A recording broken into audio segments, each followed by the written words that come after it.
Karen, are you on? Can you hear me okay? I would love to introduce you and hear a little update. Yeah, if you're interested. I'm on. Hi, Yes. Good morning. Hi, good morning. Good morning, everybody. Well, this topic is really important because it's the baseline for everything else. So if we can't get the plant in the ground and then out of the ground, we aren't going to have hemp. I am not a farmer, so I have to be very clear about that. Nor am I a lawyer. A lot of people think I am. So with those two,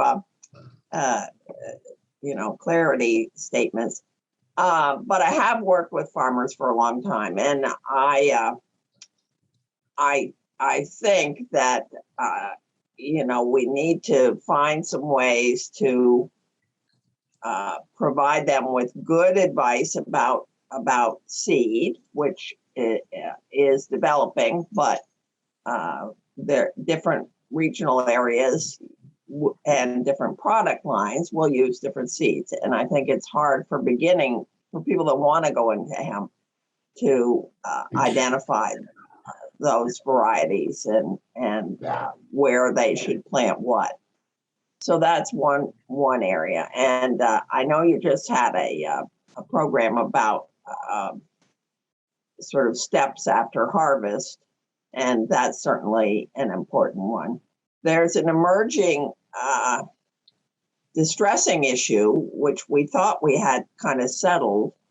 And apparently one of the federal banking groups has put out a sort of alarming notice to bankers to be careful about banking hemp. And we already went through this last year and got lots and lots of clarification from the Federal Reserve and from other banking regulators, and now it appears to be lost. So, and farmers have got to be able to get banked. I mean, why would they put a crop in that they can't bank? So, those are just a few of the things. I see Ross Sloan there nodding vigorously, and he certainly knows about the banking side, and so that's my advice for the day, Mandi.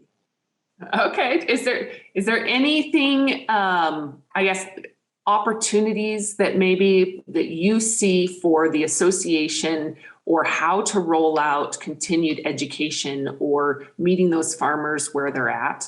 What type of advice do you have as a group? And I'd like to kind of get discussion or just some thoughts going as we really focus on the farm and the rollout of more acreage. Well, there are a number of organizations for farmers, regional, and the U.S. Hemp Growers Association has also attempted to give national advice. But they've all had, I wouldn't say problems, but challenges to have solid agricultural advice, and from the land grants, from other scientists, from seed developers, and I think that those are educational things that you could really help with, and it would also help to draw those regional farming groups together, because without at least an attempt at a national and international farming voice, they're going to get overcome. So. I agree. Well, and I guess that the next piece is, what is that education? How do we deliver it? Is it in person, county meetings, Zoom calls? Right. I think that farming is a very different, I would like to say, let's meet them where they're at. And I just don't know how many of them are going to get off their tractors to watch Zoom calls. And so being diligent. And I would open this up as we roll this out. Any of you that would like to be involved and support this, I would love to invite you to help partake in that and so forth. So, Tracy, I don't know if you're on. I don't know if you can hear. I saw you just turn around. I probably interrupted your conversation. I'm so sorry, but I would love an intro from you. And I don't know if you'd be open to giving just kind of an overview of what you're seeing globally as far as growth of hemp or maybe interest in the industry. Maybe not specific to project, but I would love to hear from you because you have definitely a different view on the global scale than I do. Yeah. Hi, everyone. There's a lot of interest. And who are you? Who are you? I'd love to. Where are you at? I'm in Canada, Burlington, Ontario, Canada, and I'm incorporated with my own company, which basically it's Tracing Green Canada Inc. And I'm connecting people with opportunities, especially working with Mandi and Bruce and also the U.S. Hemp Builders Association. I'm collaborating with a number of entities, more so in Europe and Africa. And there is a ton of opportunities, but there is this, the main misconception is for a lot of people is the difference between hemp and industrial hemp and the cannabis. And I hate to say that even some big CEOs that I've reached out to in the building materials, in oil, in mining, because I'm trying to get everyone on board to support Bruce's drawdown hemp. They don't know. They don't know the difference. And I think that is simply one of the initial biggest hurdles, because once they do understand, they are interested.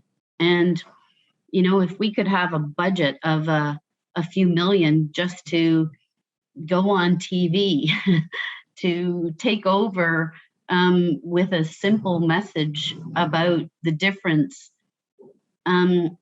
Anyone who has been naive about what they, hemp and cannabis, and they all think recreational, and there's validity in what they're misunderstanding. But once you have described, there's people who are contacting me, and I have to calm them down because they're so enthused about the opportunities. So I think that's the biggest hurdle. And second is, if there's a way of tying up together farmers, no matter where you are in the US, Canada, Europe, Australia, Africa, South America, if there's any way of tying up the farmers who would want to alternatively grow hemp, and we did that at that scale of education and then the opportunities, the investors will be there. And then you've got the government that have no choice when it's collectively collaborated together. So that's my 2 cents. I like it. And I agree. I think that it really comes down to, well, and I've experienced this even just the other day. I was at an event and there were a bunch of investment and venture capital and angel investors. And as soon as I said hemp, they were interested. When I said cannabis in the same sentence, they were done. It immediately shut them down. I was like, wait a minute. Like, it's like saying a a bulldog is not a canine, or, a boxer is not a dog, right? They're both dogs, but it was this lack of communication. And as we do face-to-face events, I really think that it's important to show the basic stock and products it can be used from. And I said, from now on, I'm carrying around a backpack with products that I can pull out and say, well, here's a shirt out of it, and here's a plastic bottle, and here's a spoon, and here's a whatever I have, right? Yeah. So yeah, I agree that that's a huge piece. I would welcome knowledge, and especially as we scale globally, right? That's another piece on this, is being able to meet on a global scale as well, and different time zones. And so I've also been talking about hosting events on European time zone, and so that we can meet, the opposite side of us as well. Is there anybody else that would like to jump in today? Hey, this is Tony. I'm here, but I'm like spraying right now, but I'm just listening in. Thanks for having the event. I figured you were probably listening. No big deal. Well, is there anybody else? I do apologize. I don't have anything else planned. I would love to do intros if you would like. We could do a small group breakout so you guys could meet each other. I know that there's a few of you that I don't know. I know Alina in California. They are looking for a grower. I saw that come through. They have 40 acres that they're planting. I believe 20 or 40 of it, I can't remember, is industrial hemp, and they need some support, or a farmer. And so I don't know if anybody can get in touch with them. They're looking for support there. Ross, would you like to talk about banking or funding, how things are going on the banking side, some support? I'll be glad to. And Karen's exactly right. Most recently, the U.S. Farm Credit Administration issued a warning to the organizations they govern about banking farmers and hemp in states that did not have a USDA approved plan. And there wasn't anything really earth-shattering in that letter, but it just served to further, I think, confuse people in the banking industry, and for those that were already a little anxious about participating in the hemp sector, just added to their anxiety. So it has not been helpful. And one of the biggest challenges that farmers have is access to credit, and that's a tough nut for the banking industry to crack, because there are obviously inherent risk with agricultural lending. You throw on top of that the risk of hot crops in the hemp industry specifically. But also, I think one of the biggest challenges in the banking industry is exactly what Tracy was talking about, and that is just false paradigms. We see that a lot in the banking industry, where in some cases, banks do not enter the space for legitimate reasons. There are increased compliance costs. There are other legitimate reasons, but we also see a lot of banks that won't step into it because of the false paradigms that Tracy's talking about. And even when the CEO or the top of the house of the bank may get comfortable with it, all it takes is a board member to come into a board meeting and say, hey, didn't know we were doing this, and they don't understand it, and all of a sudden the program goes away. So there are real challenges with it. But getting back to the farmers, and Karen's exactly right, nothing happens till the plant's grown. And so we've got to figure out a way to help the farmers, including capital. So our bank continues to try to figure out a way to do it in a way that's compliant and makes sense for our bank, but also serves the farmers and others in the industry. And it's a challenge. We still have work to do in that regard, but we are trying to figure that out. Happy to answer. Go ahead. Is there information or data that we could pull from farmers, whether it be volume or price, or that would help you as a bank or financial institutions to gather what you need in order to fund or bring revenue into the industry? I know that insurance, it's the same thing. Insurance is looking for the data on the back end, and there's just no history. Yeah, and that's part of the challenge, and it's yeah. I mean, we are any time a bank. I don't want to speak for all banks, but this is generally the way it works. Is that when banks look at credit, obviously we look at both industry data because we want to understand the industry, and then we also obviously look very closely at the numbers and capabilities of the individual borrower. So both of those are important: the macro data, and then the information about the individual company or farm itself. And you said it, Mandi. I mean, part of the challenge in the industry, and those of you who have been on previous calls where I've talked a little bit about it, is part of the challenge is that in this industry, it being a re-emerging industry, most of the companies started after at least in the U.S., started after the 2018 Farm Bill. And so if you look at them on an individual level, there's just not that track record. Fortunately, the USDA and the SBA do have protocol for guaranteeing loans in the hemp space. But even with that, it continues to be tight. And we got to figure out how to make that work. So that the farmers can get access to credit.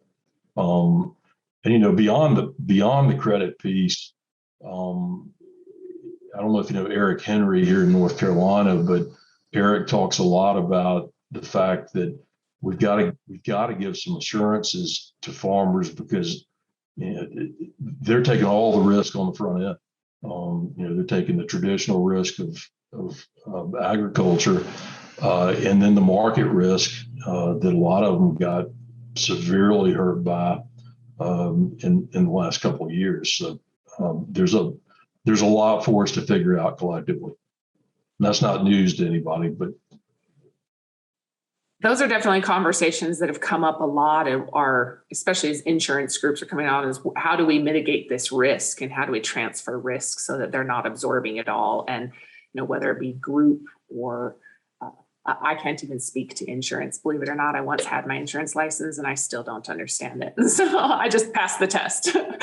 But yeah, I agree with you. And I think these are conversations that we need to bring to the forefront. And I think that, boots on the ground to meet those farmers and understand. I'm excited to travel around North Carolina and meet a lot of people. Eric is definitely one I want to go in and meet and sound out face to face. Bruce, would you be interested in kind of talking about your drawdown project, especially on the farm side and benefits and kind of what the mission or goal is? If you're on, I actually thought that was a picture I thought you were sitting there still. And it's a picture of you, I realize, on your backdrop now. I am. Sorry. Can you hear me? No, you're okay. You're good. Okay.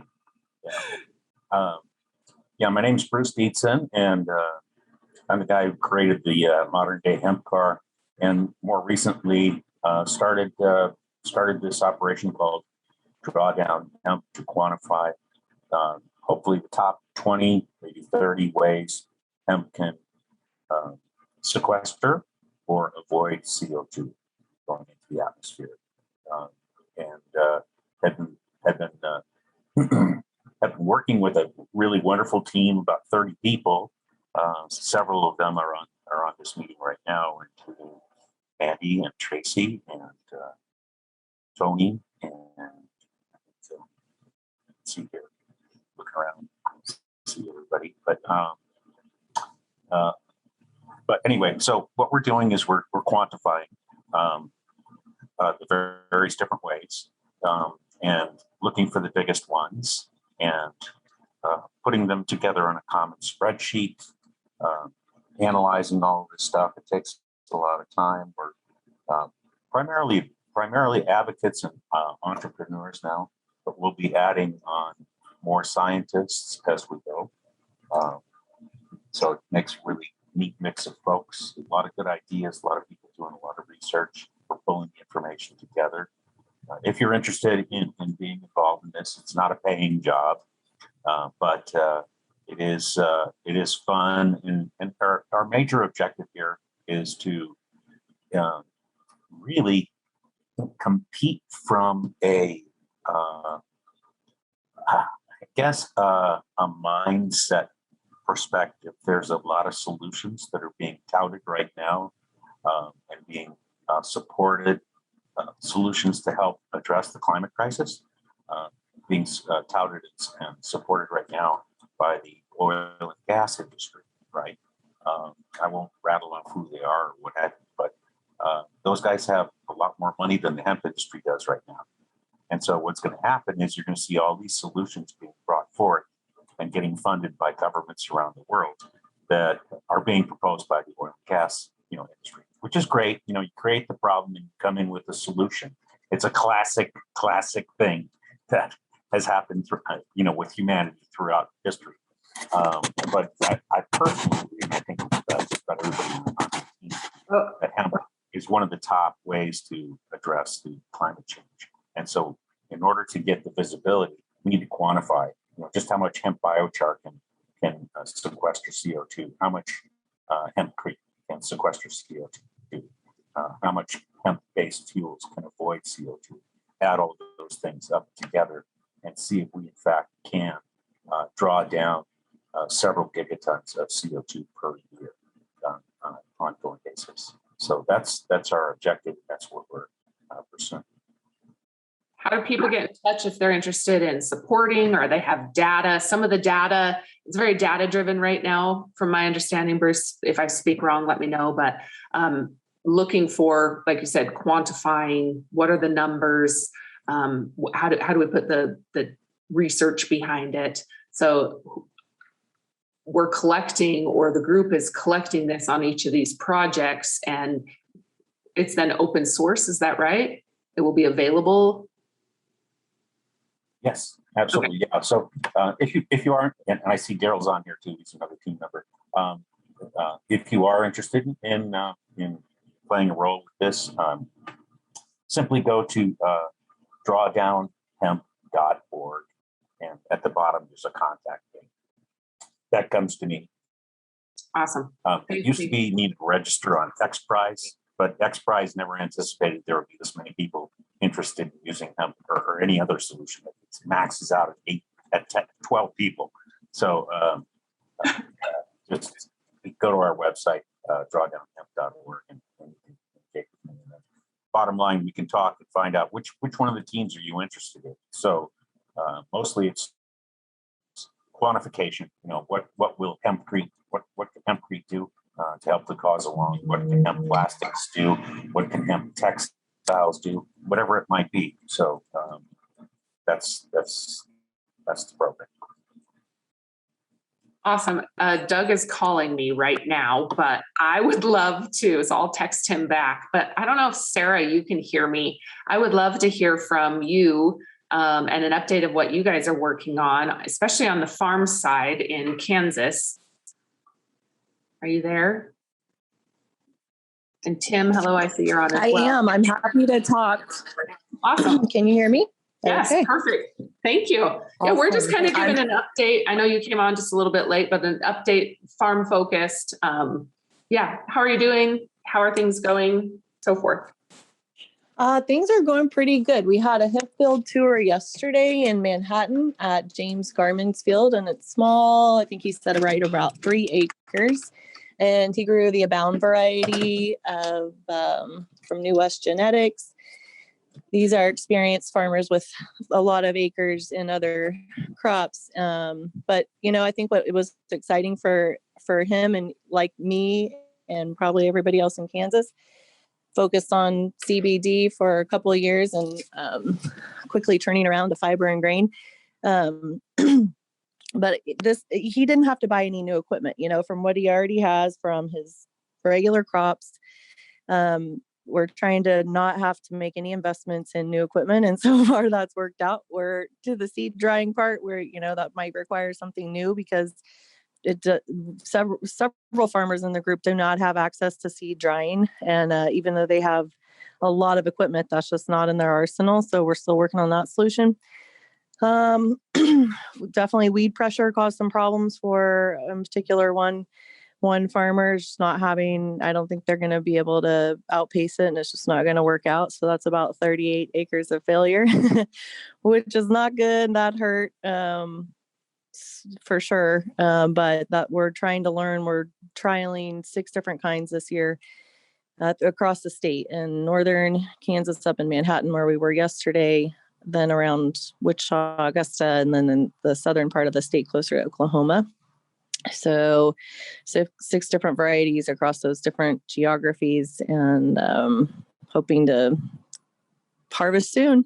We also, in the research, we covered over 30 days of a planting window, maybe more like 40 days, from late April, early May, all the way till the beginning of June. And that was because once it started raining, it just rained for 2 weeks. And so if they weren't already planted, and some of the people that already were planted had, worse luck because they drowned out their seeds, low germination rates. And then it gave the weeds a real leg up. So lots to learn this year. We're trying to absorb it all as fast as we can and mitigate our losses and learn from them and prepare for harvest. But it's going pretty good in Kansas. Awesome. This is the Kansas Hemp Consortium Group, and Midwest Hemp Technology is going to be the buyer of these crops. And so we're working on decortication for that, and the seed drying, the seed cleaning, kind of that angle. We're not, real sure how far down the line it's going, but we're trying to have a good, successful crop this year to lead us in the right direction. Awesome. So then I'm going to ask you, where can we as a group with the Global Hemp Association really focus and become the most successful, the fastest in getting content and education to farmers, being boots on the ground like yourself? Okay. Well, just personally, I really appreciate what you're doing, and I haven't been able to jump on a lot recently, but the month before that, I was tuning in a lot and found a lot of value in the content that you are putting together already. Farmers, I just don't think are going to get on Zoom calls a lot because they've got other things going on, but I don't know. Maybe we could work together on some printed material. I think we've tried to put together a harvest guide I'd be happy to show you that might be a resource. Or maybe we could build like a resource library of documents like that would be helpful, that everybody doesn't have to just start, write their own Bible. Yes. Could be cool. Maybe some promotional materials. It's just such an exciting industry, and you can really feel the momentum growing. And like I believe Mr. Dietzen was saying before me, there's no better answer to most of the world's problems today than hemp and cannabis, in my opinion. So it's a great place to work in and great other people around. So I think what you're doing is perfectly great and wonderful. And I can see the breaking through to farmers, just as another level, but you have it in the right direction. It really is. And it's again, right. We got lots of processing coming on board. We now realize that the next step is really focused. I shouldn't say next step. It's just, it's a call to action that we as a group really need to focus on. And so it's definitely an entire section of what we're doing will be focused and dedicated to meeting the farmers where they're at. So I'm really excited about doing that. Cool. Yeah, it's an important layer. And if you want to talk more about a document library, I'd be happy to help you with that or work on it. Absolutely. In our new software that we're launching, there is a learning management piece of this. And so we can create documents that are accessible through paywall, membership, free, however we want to set it up to different people. And so it's accessible. Yeah, I'm excited about that. I saw that there was one other that and before I move on, Sarah, can I ask you guys about your processing? Are you guys selling equipment right now? No, we hope that we can do that eventually, and not too far off, but our decorticator should be here in October.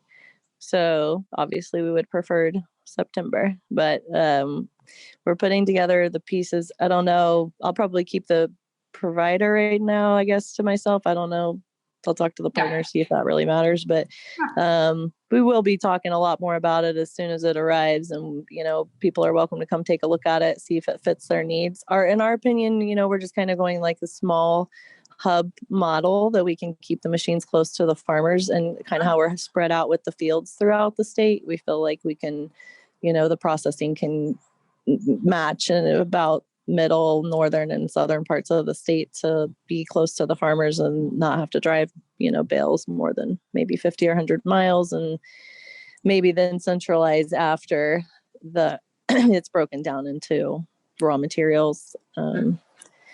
Yeah. And then, the food and the hemp seed, that has to be inspected as a food facility in Kansas. So we're trying to, get that in order. And so there'll be a separate building, one building to process the grain and one building for decorticating. So that one is inspected as at this point in Kansas, still as a processor of CBD. So we're trying to change that regulation.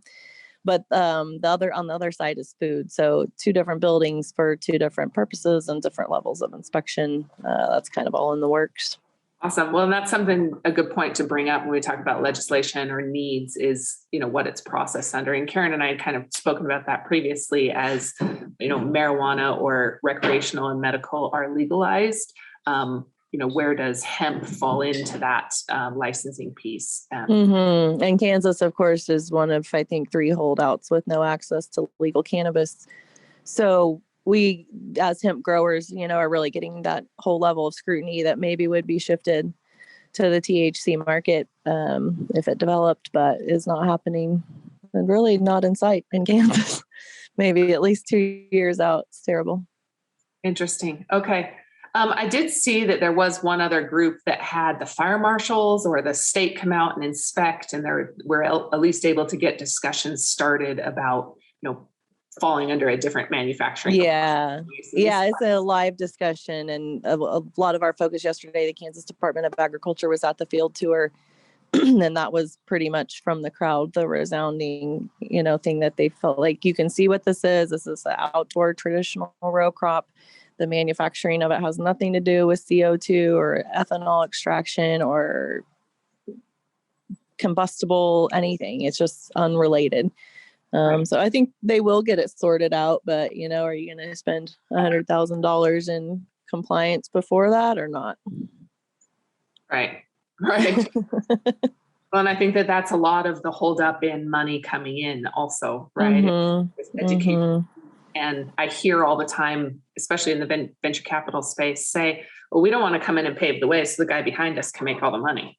Get it? So it really is, public. I really like how you guys have formed partnerships and really collaborated. And I commend you. Hats off to you for that. It's awesome to watch. And I'm excited to see your guys' growth. So thank you for sharing. Thank you. We're glad to be involved with what you've put together. For sure. Thank you very much.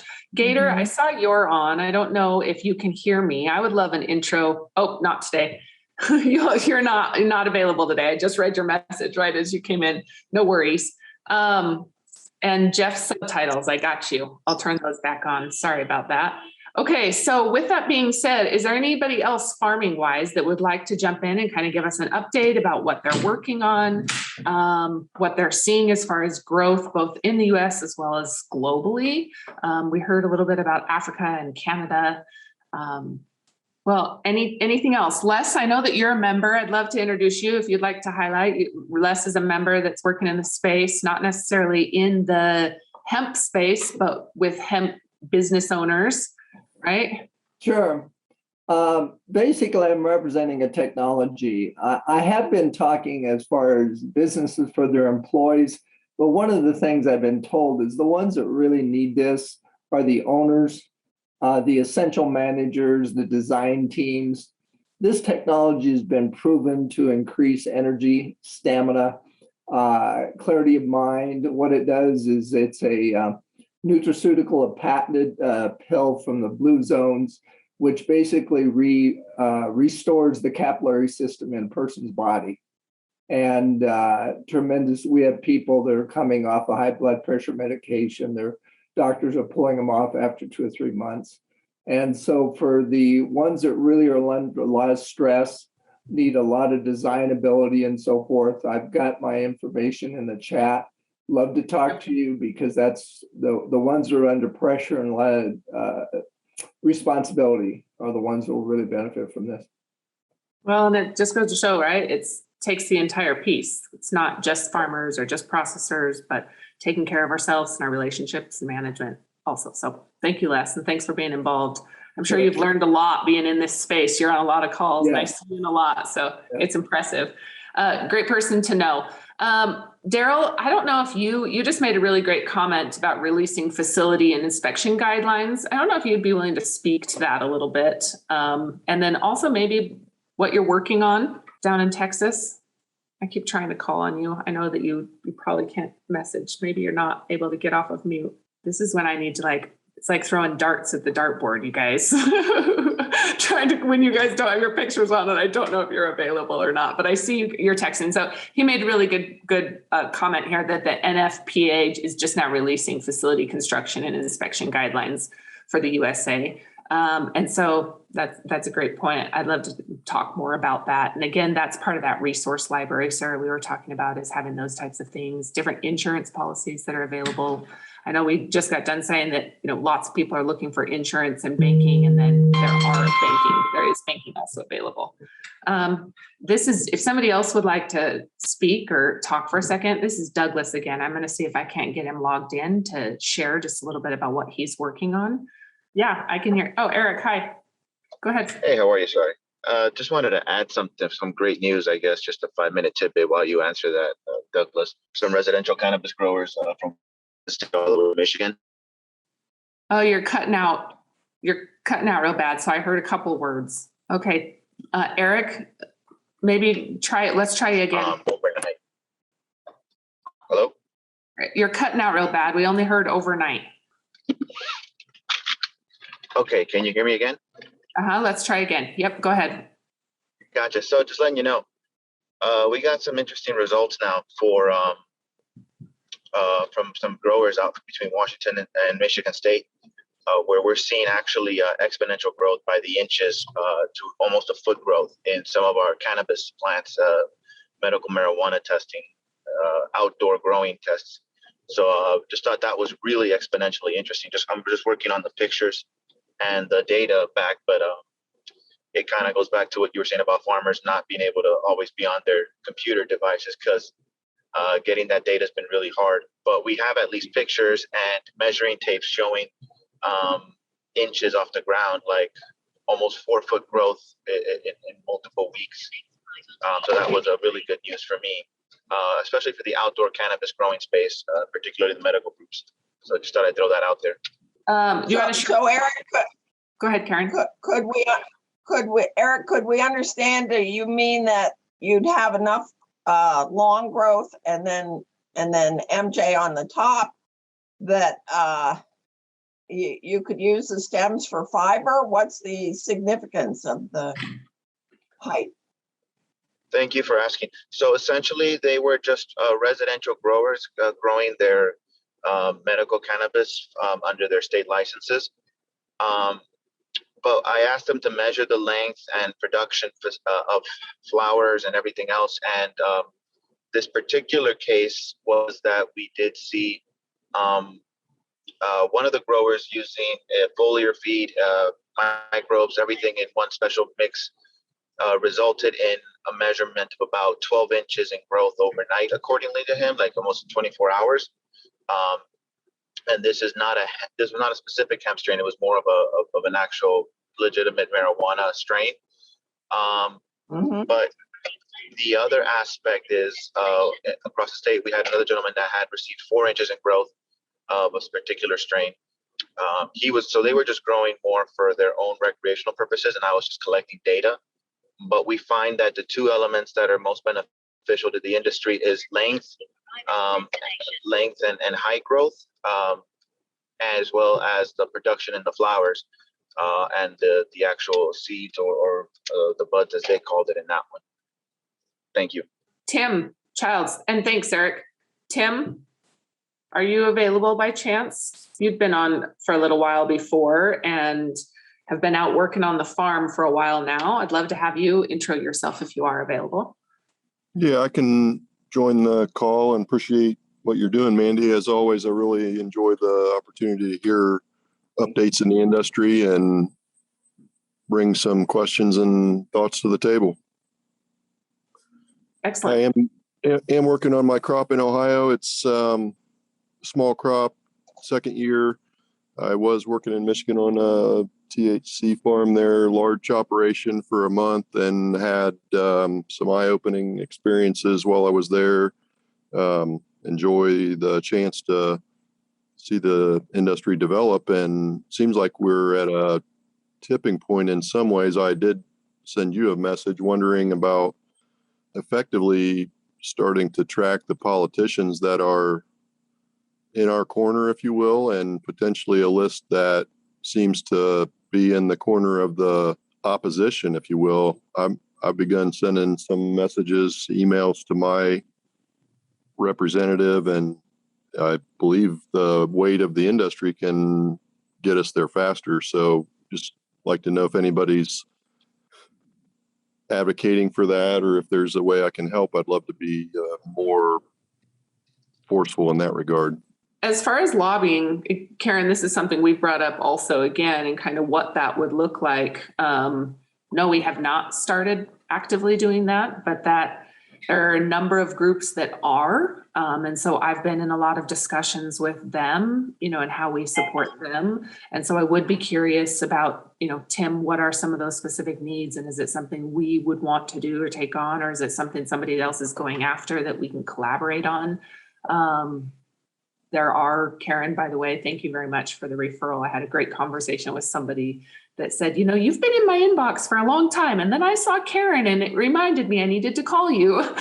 So I appreciate that. But they are definitely active up on Capitol Hill. And so, Tim, maybe we can get on a call here in the next week or so.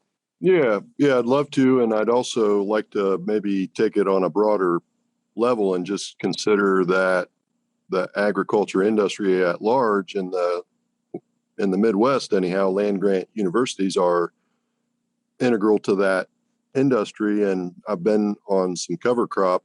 Ohio State's had some weekly cover crop podcast for free, basically. And and having worked in Utah, it's apparent now, and that some universities are, I guess, not land grant universities to be kind of naive about it, but some of the the research is being funded by profit-driven entities, and the government has given those entities the same standing as American citizens. So we're basically having to,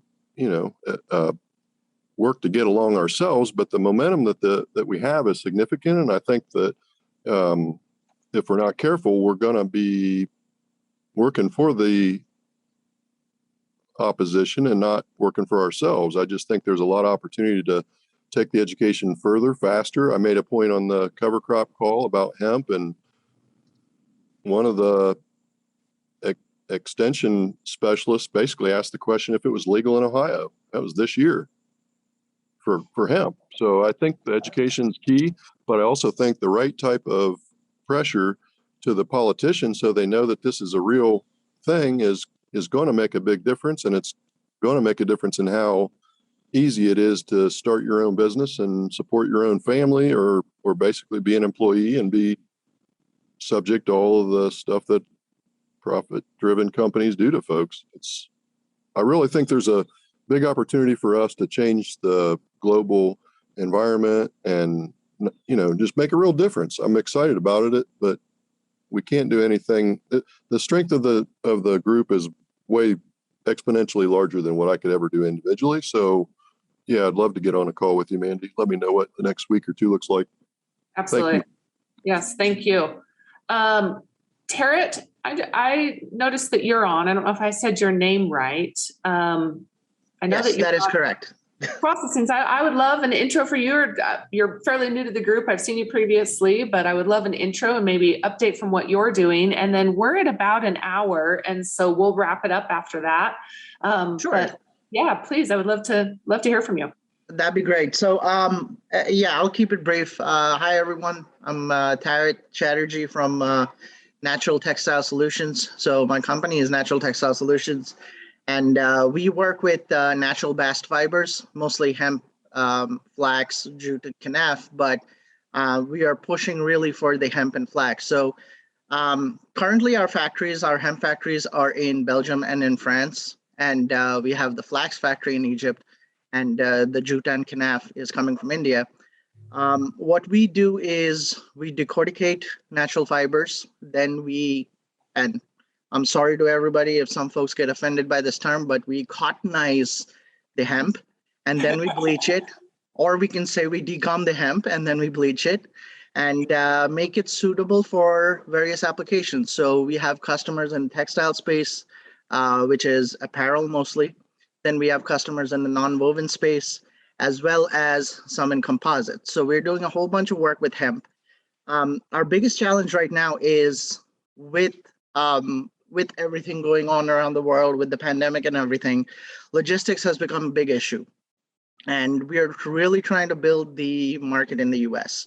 So what we are trying to do is take all of our capabilities, all of our experiences, and bring the entire project to the US. So we can decorticate here, so we can cottonize here or decom here, and we can process the fiber for different applications. Now, the challenges we're facing is, first of all, and this is very helpful, Mandi, again, thank you very much.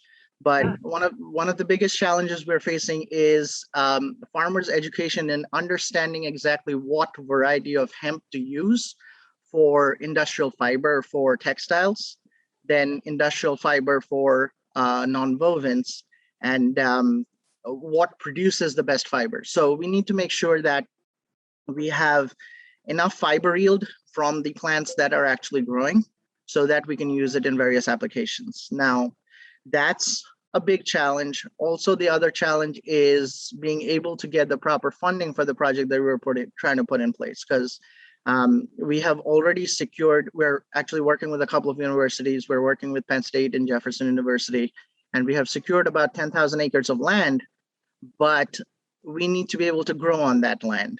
And we also need the proper machinery. We need the education behind the farmers. So it all comes down to a little bit of the funding aspect, a little bit of the education aspect, but this group is extremely interesting and helpful because it looks like it could really push our project forward. And that's what we are kind of trying to do, and bring hemp into the forefront, because as you can tell, we started a little bit backwards. We didn't just grow the industry and then try to look for customers. We already have customers. Now we are just trying to supply them. So we understand the market a little bit.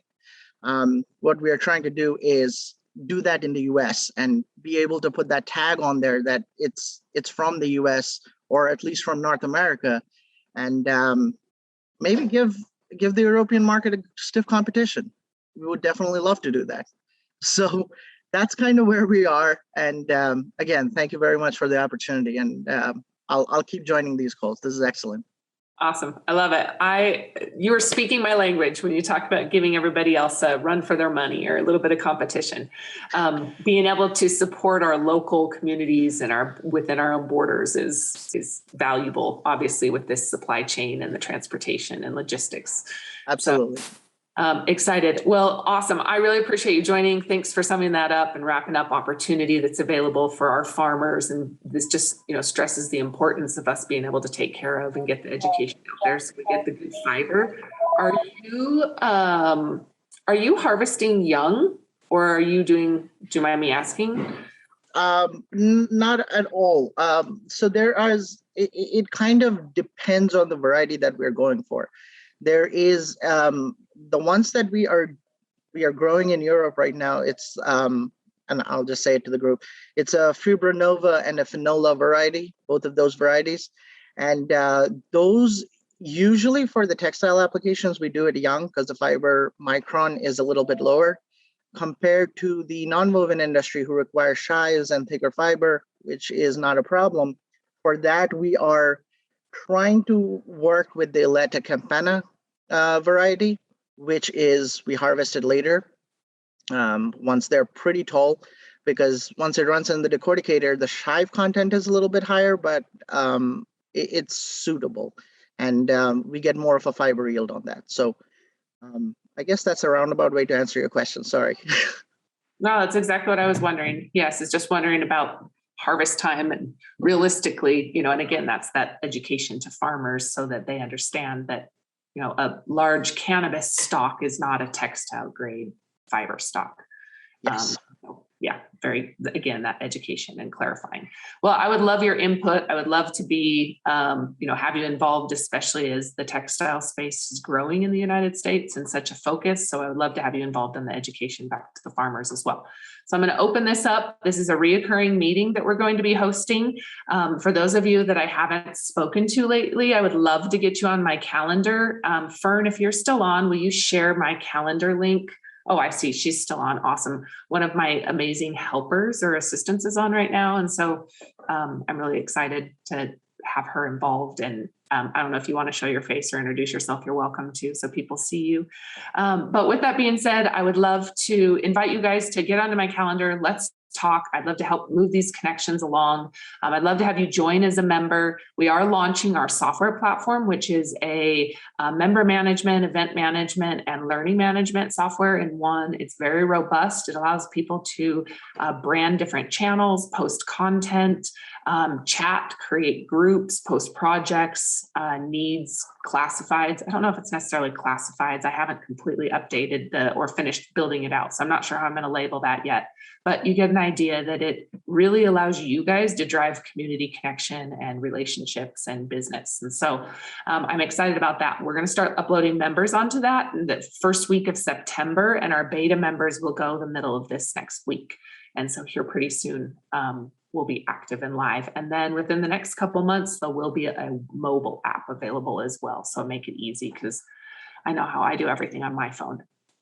And it really is about supporting you guys. So with that being said, are there any other questions? Anything else anybody else has?